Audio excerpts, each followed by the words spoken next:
Golden State Media Concepts bring you Book Review Podcast, a haven for bookworms of all ages and the widest genres, from mystery to memoirs, romance to comedy, fantasy to sci-fi. If you love to read, this is a podcast for you. It's the Golden State Media Concepts Book Review Podcast.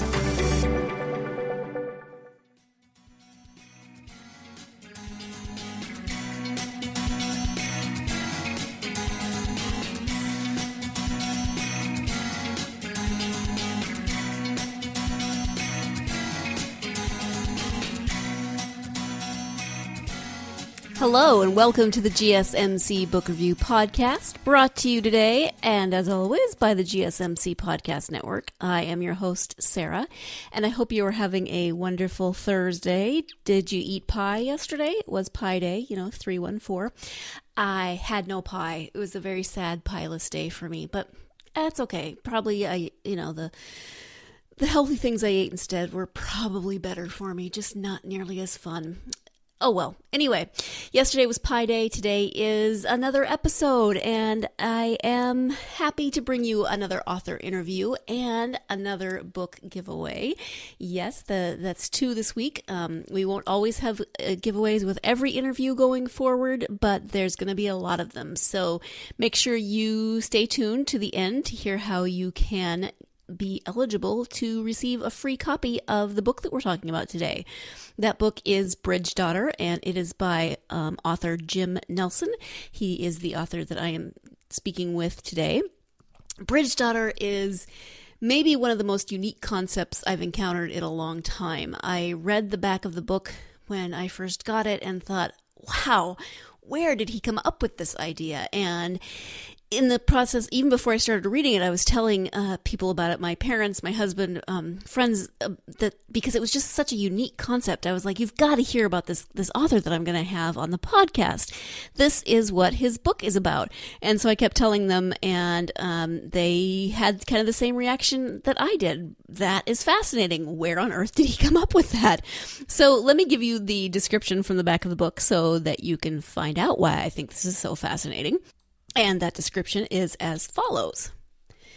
Young Hanna thinks her 13th birthday will be no different than the one before, until her mother explains the facts of life. Hanna is a bridge daughter, born pregnant with her parents' child. In a few months, she'll give birth and die, leaving her parents with their true daughter.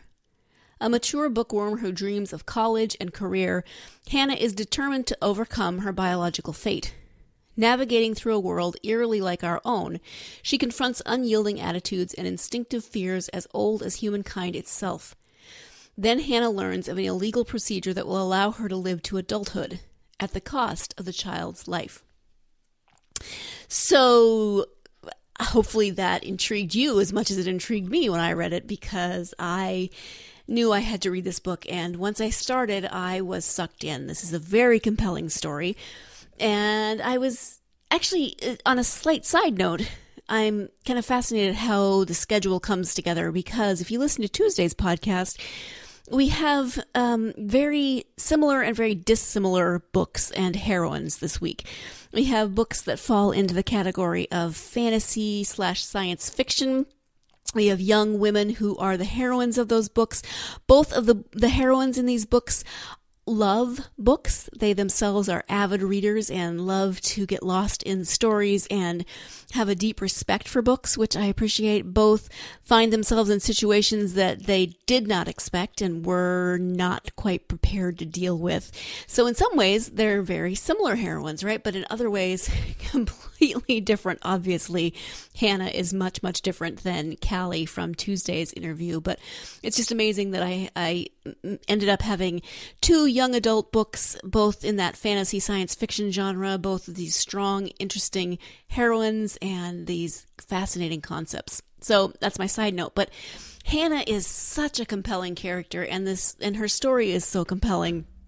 I don't want to give too much away because there's a lot in this book that you'll want to read for yourself, and you'll want to hear Jim talk about it. So rather than me continuing to babble on, I will just say I was sucked in pretty much from the beginning of this book. I had to read through it to find out what was going to happen with Hanna, what decision she was going to make, how she was going to navigate this news, etc. And she is such an interesting character in such a unique situation. So for that alone, you should definitely be interested in this book. But let's turn to that interview with Jim Nelson and hear what he has to say about the story, his inspiration for it, etc. So here is my interview with Jim Nelson, author of Bridge Daughter. Hi, Jim. Welcome to the podcast. Thank you so much for joining me. Well, thank you for having me. I appreciate it. Thank you. So before we get to talking about your book, Bridge Daughter, I would love for my listeners to get to know you a little bit. So just if you could share a little bit about yourself, whatever you're comfortable with, that would be great. Sure. Well, I was born and raised in the Bay Area, and the book does take place in the East Bay and San Francisco. So it's sort of my this is my home. This is the area I've been raised in. I grew up in a suburban household environment. My parents were both farm kids from the Midwest that moved to California a long time ago. And I've wanted to be a writer since I was a child. My mother worked for a children's book company. I'll just name it Scholastic. Oh, wow. Most people are familiar with them. That she worked in one of the distribution warehouses. And so every day or every week, she'd bring home remaindered books for me, and I was one of these kids that just everything she brought home I read. Mm-hmm. Oh, that's awesome. It just sort of naturally developed into me wanting to write books, but I didn't pursue it as a profession. I also, living close to Silicon Valley, I developed a affinity for computers, and that's been my professional pursuit is software engineering. So I've worked in and out of the computer field for since I was a young adult, and have been writing one way or another that whole time, and got serious about it in about 15 years ago. I left the profession, went back to school, got my degree in English and in creative writing, and I'm now trying to sort of balance between the both of them. Okay. Thank you for that. I appreciate it. So talk to us about the book Bridge Daughter. Sure. So Bridge Daughter is a book about a young girl who's on her 13th birthday is sort of anxious to know, she's anxious about her future. She wants to go to college, she has big plans, and she discovers, or it's announced to her on her 13th birthday, she discovers it by accident, that she is in fact a bridge daughter, which means that she was born pregnant with her parents' child, and she has been carrying that child her entire life, and that in a few months she will give birth and die, and that child will then become their real child, so to speak. So it's an alternate world. Sometimes it's described as dystopian. Otherwise, though, the world looks exactly like ours. It's not like it's a different planet or there's some exotic technology. It actually takes place in our past. It's set in 1983. Thank you. I was going to ask that. So, yeah, it's not laid out specifically in the book. It's just sort of implied that there's no internet, there's no cell phone. But otherwise, it's the world we live in, except for this one biological difference. And there's this entire culture about bridge daughters that has developed over hundreds of thousands of years. They stay at home. They don't go to school. They're not allowed to learn to read or write or carry or handle money. They're supposed to wear a particular dress or a particular uniform to identify them in public. And the parents of this particular bridge daughter chose to sort of go their own way. They homeschooled their bridge daughter. They raised her as if she was normal. She wasn't assigned the household chores that the other bridge daughters are. And so this is all a big surprise to the girl when she finds out about this. So the story is about her trying to deal with this and trying to find a way that she could avoid dying. She has big hopes, whereas the other bridge daughters tend to be either in the dark or they've just sort of resigned to their fate. Yeah, and I've talked to several people, several friends and family members this week about this story because it's a pretty unique concept, and so I've been telling them about it. Where did this idea come from? Yeah, I get asked this because it's a little grim, it's morbid, and trust me, it's unusual even for me. This was a real break for me. I've never written a story from the point of view of a woman, and this is certainly the first time I've ever written anything from the point of view of a 13-year-old girl. I'll just reveal that I'm childless. I'm married, but I have no children. My brother has 4 girls, and that's sort of been an influence in my life, but from a distance. This all came about it was a combination of things. As an aside, I believe that inspiration is never just one idea comes into your head. It's usually like 3 or 4 things sort of connect in a way that's unique. I had been meaning for years to write a sort of a children's book for my brother's daughters. I thought I grew up, as I mentioned, on scholastic books, and I wanted to write a book like I had experienced when I was young. And so I sort of had this idea about writing a book from a perspective of a 13-year-old girl for them, and that she was sort of bookish and eager to go to college and smart but shy. And I never really found a way to develop that into anything interesting. I never really came up with anything like an angle that I was happy with. And it was quite literally one morning I woke up out of a dream. And I don't remember the dream, but I woke up and I had this idea in my head, this strange idea about a world of this odd reproductive system. And the more I thought about it, the more excited I got about it. And I started writing it that day, in fact. I woke up and it was my day off, and I just sat down at the computer and banged out a first chapter. And I knew at that point that this was something I had to finish. So when it comes to, because really the world is pretty much exactly the same, except for this one very strange detail in terms of bridge daughters. Did you feel like you needed to do any research on biology or anything, or was that aspect of the book mainly of your own making? No, I did do some research. I wouldn't say I was. I don't want to give people the picture of me like at the library for 2 weeks hunkering down in biology books. But I used the internet. I did what everyone would do. I went to the internet and I did some research on, not extensive research, but just ideas on, first of all, I wanted to know if this was something that ever even happened. And it turns out, I must have read about this years before, but there are certain insects where this kind of biology, this reproduction occurs. Obviously doesn't happen in mammals, and I would never purport that this is something that could be, easily taught or anything like that, or happen. But I did do a little research. I also had a friend I have a friend who's a biologist, and we have talked a long time about evolution and what that entails and implies, and that sort of fed into the book. There's discussion in the book about the biology and where it comes from. And actually, more of the research was not so much on the biology, but thinking about surrogacy and reading up about different issues surrounding surrogate parents and some of the tensions between a surrogate and the couple who are waiting for their child.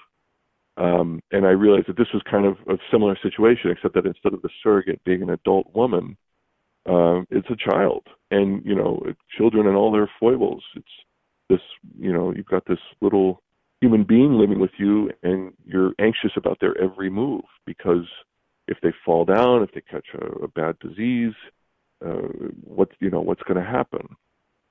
And that was really interesting, was to learn about surrogacy. And then finally, I went looking around for story ideas, and not story ideas, but the past, the history of surrogacy. And of course, I landed immediately on Hagar in the Bible, and I realized I had to work that into the story somehow. I am going to jump in here now so we can take our first break of the podcast. But there you have Jim's explanation and description of Bridge Daughter. So when we come back, we'll be talking more about that book as well as a little bit about the sequel or the next book in the series, Hagar's Mother. So stay tuned. You're listening to the GSMC Book Review Podcast, and we will be right back.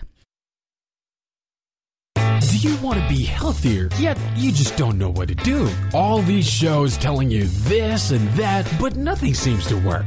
Well, listen close. Golden State Media Concepts has got something great for you. The Health and Wellness Podcast dedicated to workout trends, healthy eating habits, diet, and everything about healthy living. Join us in our banters as we help you not just live life to the fullest, but live it to the healthiest.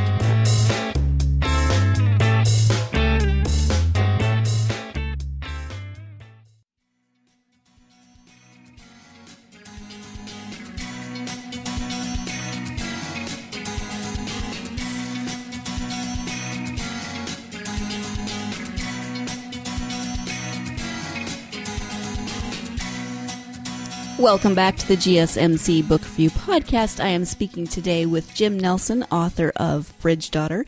And before the break, he had just described the story, and now we're going to talk a little bit more about that and then look at his follow-up book, Hagar's Mother. So let's get back to that interview with Jim Nelson. And yeah, it's just this interesting, kind of fascinating concept because the woman gives birth to a daughter that then lives with them for 13 or 14 years. You raise her, the parents raise her, but she's not their real child. She's carrying their real child. And they know at some point that this child will be gone and their real child will appear. I can't quite fathom. I have a 12-year-old niece and a 14-year-old niece, and I just can't quite fathom having lived with them for all of these years and knowing that they were soon going to die. So it's a fascinating book. So talk a little bit more about Hanna, who is the main character. Oh, sure. Hanna is, she's a fictional character, but yeah, as a writer, I kind of fell in love with her as I kept writing into her. She's as I said, she's a bookworm. She's the kind of girl that when she hears a word she doesn't know, she goes home and looks it up in the dictionary. She loves flowers. That was another thing. Actually, I had to do some research on that because I don't know anything about flowers, but I come up with this idea that she loves flowers, and she has this idea in her head that maybe when I grow up, I'll be a florist or I'll be a horticulturist. And so she loves going to flower shops, and she loves arranging flowers.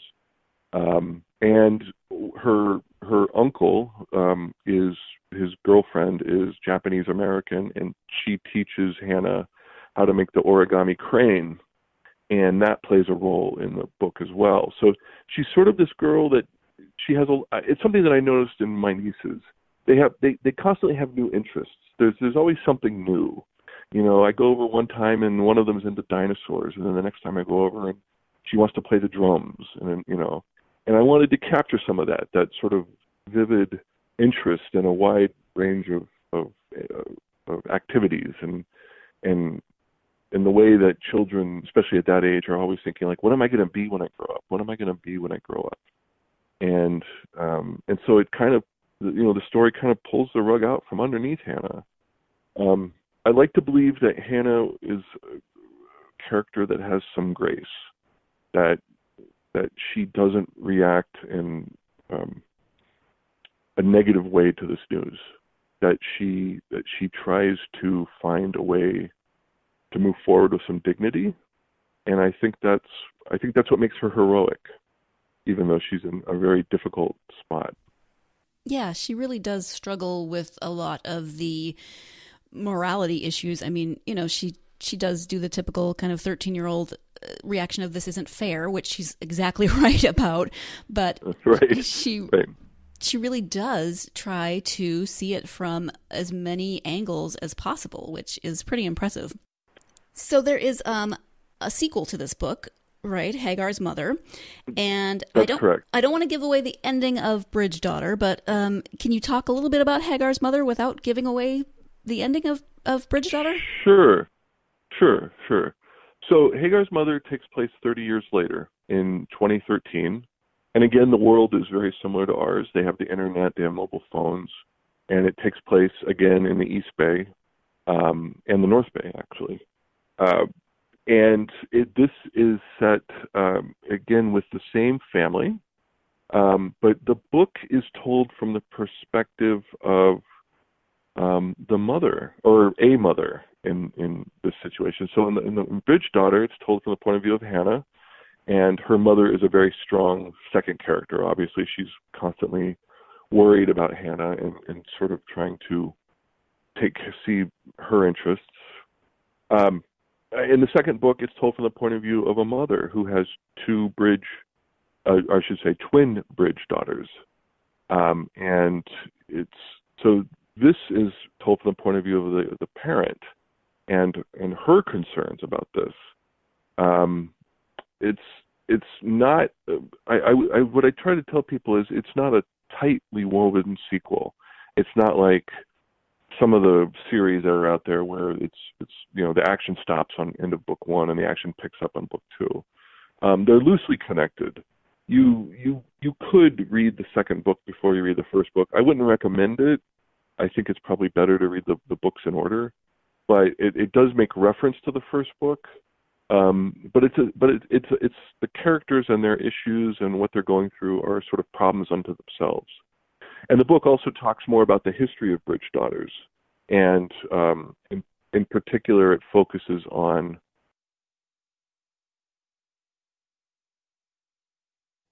the different ways that Bridge Daughters have tried to escape their fate, and the way that certain adults have attempted to help them. So it kind of expands the world a little bit, and it continues the story. Right.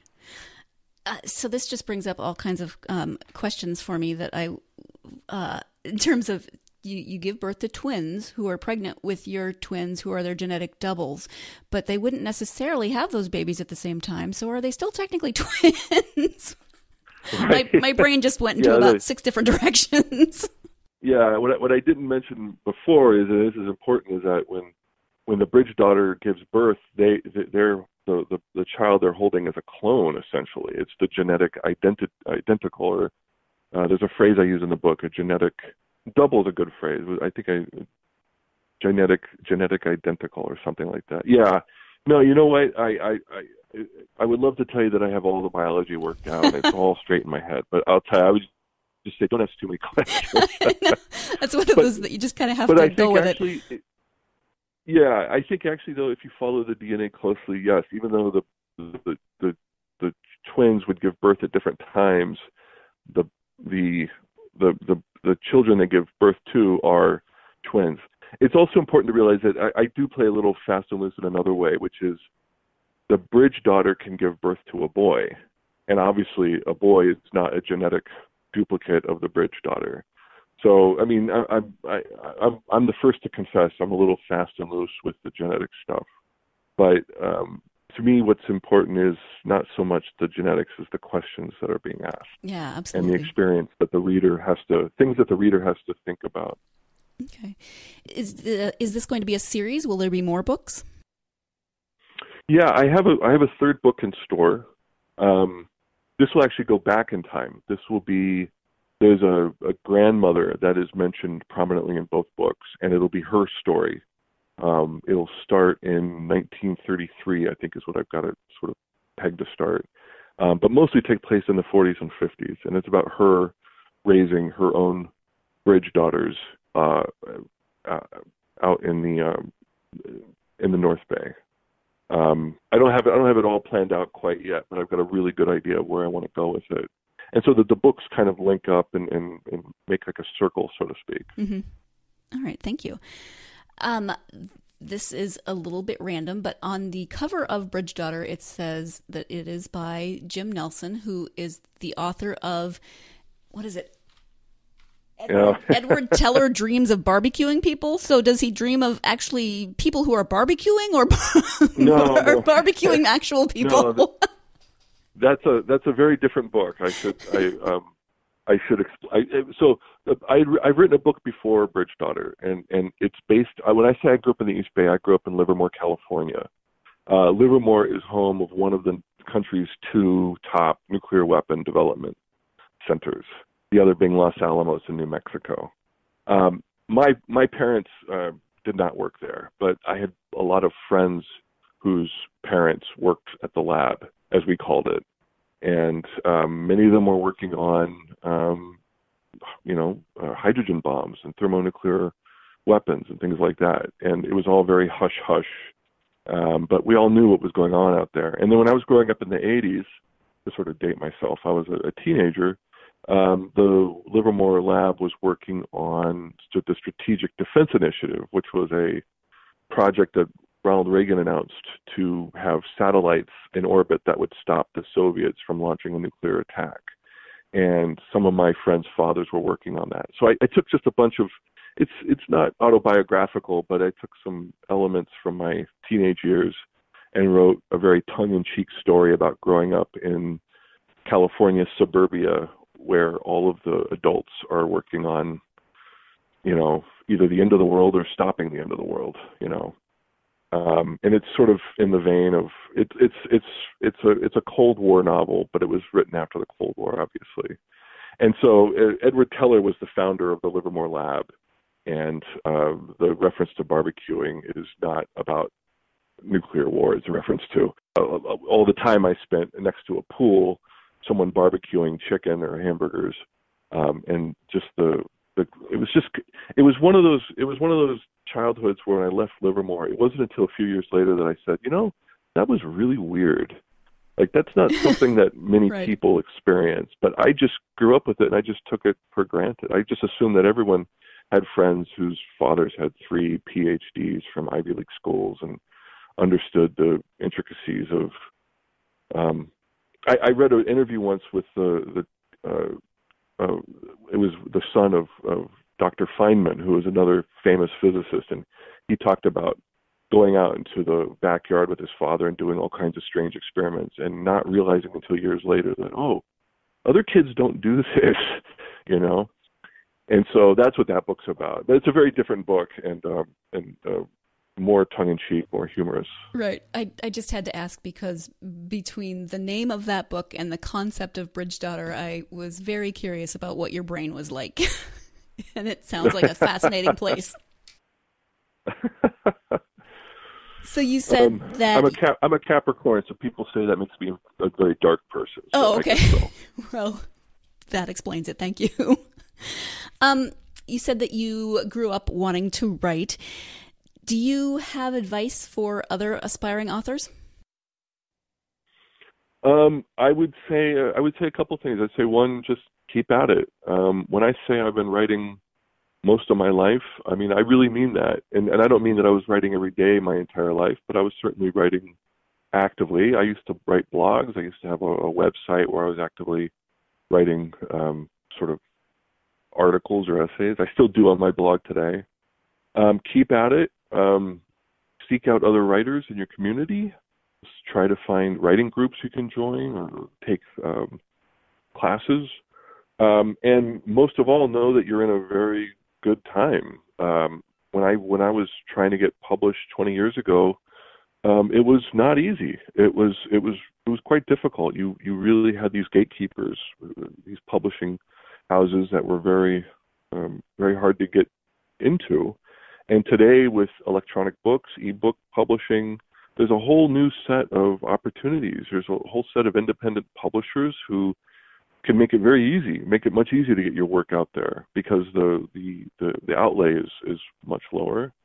And even look into independent publishing yourself. There's nothing wrong with that. It's actually a healthy way to get started.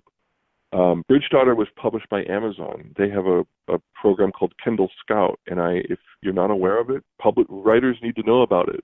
It gives you a chance to put your work out there. People vote on reading. They read the first three chapters of your story or so, and they can vote on it.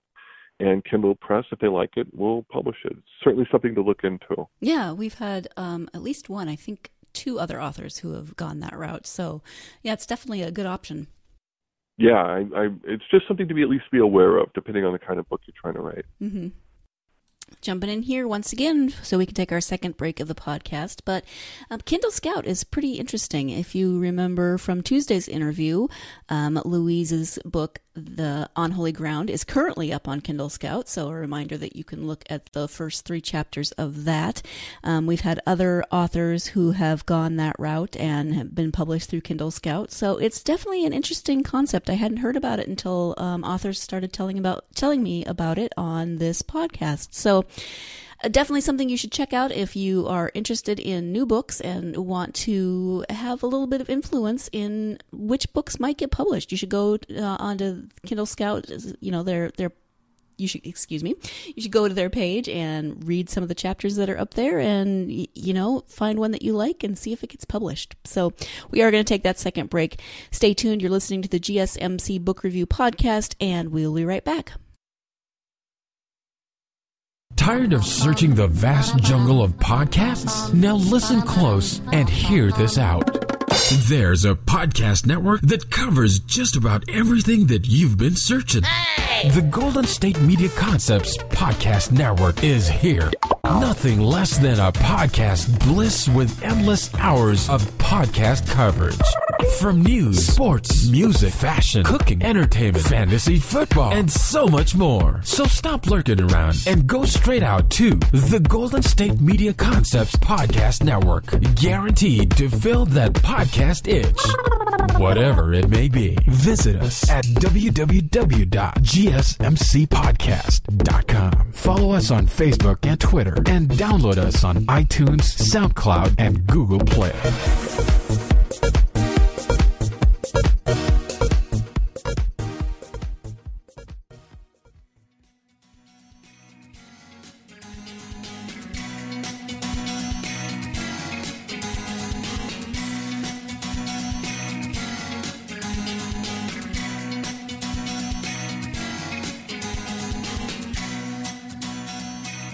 Welcome back to the GSMC Book Review Podcast, and here is the conclusion to my interview with author Jim Nelson.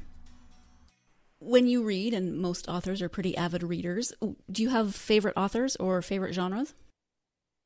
Oh, yeah, absolutely. Absolutely. I'm a huge fan of the hard-boiled fiction school. Raymond Chandler, Dashiell Hammett, James Cain, Jim Thompson. Those are writers that I've returned to for decades now. I don't tend to write that kind of fiction, but I really appreciate their style and their use of language, and just the subject matter is fun. Other writers that I enjoy I tend to read. I should say I tend to read older work and not so much new work. I've read some. I'm just blanking on B. Traven, who wrote the Treasure This Year, Madre, is another writer I've been getting into as well. And actually, the past few years, I've started reading Japanese manga. Not the high school. I should put this out there.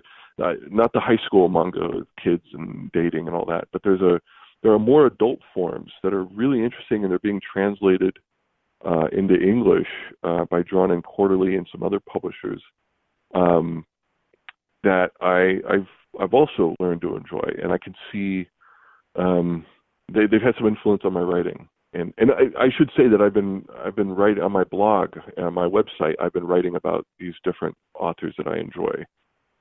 Every few months, I'll pick one writer that I like and a book that's sort of representative of their work, and I'll write about them. Okay. Thank you. Speaking of your blog and your website, can you tell people where they can find you on the internet? Sure. Probably the easiest thing to do would be to go to my website, and it's j-nelson.net. And then from there are links to my Facebook page and my Twitter page. And then on my website, there are pages for each of the books that are out there, as well as a blog where I've been writing about not just my own books, but also about other books that I enjoy. And yeah, it would be great if people could check it out. And if you feel like joining the Facebook page, that's a good way to learn about when my next books come out. Mm-hmm.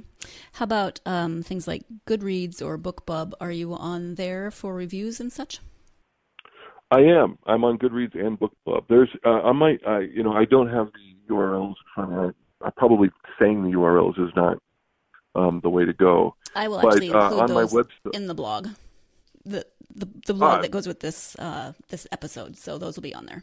Oh, great. Well, then I'll make sure you get them. Yeah, I have a BookBub page. I have a Goodreads page. I have an Amazon author. Basically, every time I see any place where I can sign up, I do. So, and yeah, I have that all. On my website. There's like an about page that you can find from the top level menu, and it has links to all of my places on the internet that I have and maintain. Okay, perfect. And then I have one other follow-up question that occurred to me that I should have asked you more toward the beginning, but have your nieces read Bridge Daughter, and what did they think? They have, actually, and I was very pleased. I had said earlier that I sort of started with this idea of writing a book for them. I did not intend for them to read Bridge Daughter, because once I'd written the book, I realized it was so grim and morbid. I was like, oh my gosh, I don't want to turn off your readers. I think it's not grim and morbid. I'm being tongue in cheek, but right. These are my nieces, and I was sort of like, gee, I don't, it's not exactly, one of them was 8 years old when it came out, so I was a little worried about her reading it. But the older ones read it and they enjoyed it. They next time I saw them, they had some questions for me. They wanted to talk about the ending, which I won't talk about here.